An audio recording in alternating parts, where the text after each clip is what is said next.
Good morning, Pastor Russell, coming to you today, thanking you for another opportunity to share the gospel with you. I pray today that it will bless your heart as we learn more and more about God's Word. And I pray that we will take the message of the gospel to the lost and dying world. So many people out there are looking for peace, looking for comfort, looking for someone to help them. And we know the answer. It is Jesus Christ who died for us upon a cross. And I want to talk about that this morning. The message of the cross. What does it mean to you? It was a very brutal method for executing people that had done wrong and deserved to die or were sentenced to die. Very brutal, very cruel, very painful way of having someone to die. And that is the way Jesus had to go, by way of the cross. And what he did for us that day did so much for us. And so today, the question is, what does the cross mean to you and I? Think about that today as we look at John chapter 19, verse 15 and 16. But they cried out, away with him, crucify him. Pilate said unto them, shall I crucify your king? The chief priests answered, we have no king but Caesar. Then delivered he him, therefore, unto them to be crucified, and they took Jesus and led him away. So think about that this morning. An innocent man, a man that had done no wrong, was fixing to die for you and I. The chief priest, when you look in that second verse, or the first verse there, 15, when he said, you want me to crucify your king? And they said, we have no king but Caesar. My friend, what they did there was saying, we have no king. We have no king but Caesar. They hated Jesus so much that they were willing to disregard their divine ruler, God, and aligned themselves with a pagan king named Caesar.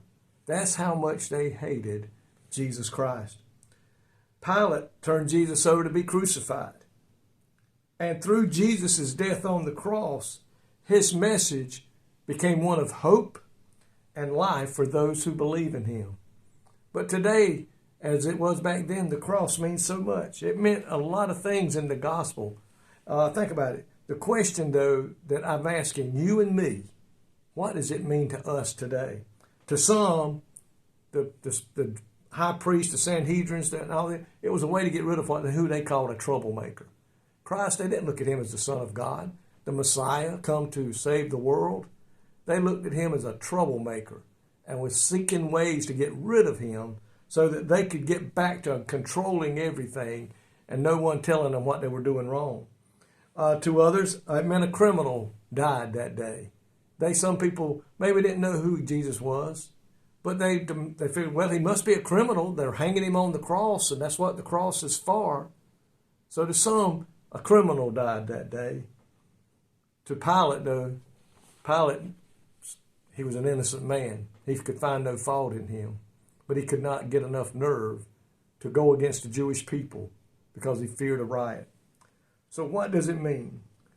When I think about it, Jesus, I put down, Jesus took my place and your place on the cross that day. He shed his innocent blood that would cover our sins. He bore our sin upon the cross, upon his shoulders, so that we could be forgiven. And all this here made a way that we could have eternal life with him one day in heaven. My friend, he did a lot for us that day. And we have so much to be thankful for. I'm thankful for what Jesus did for me that day. And often in my prayers, I pray, thank you, Lord, for dying on the cross. Thank you, Lord, for your blood being shed for me. But you know what? I look forward to the day when I can look at him face to face and say, thank you. Thank you, Lord, for what you did for me that day on the cross. that brought me eternal life, forgiveness of my sins, and told me I would have a place one day in heaven. Thank you, Lord. I look forward to the day when I thank him face to face, and I pray today that you're looking forward to that day too. Lord, we can't begin to even praise you enough for what you did for us on the cross.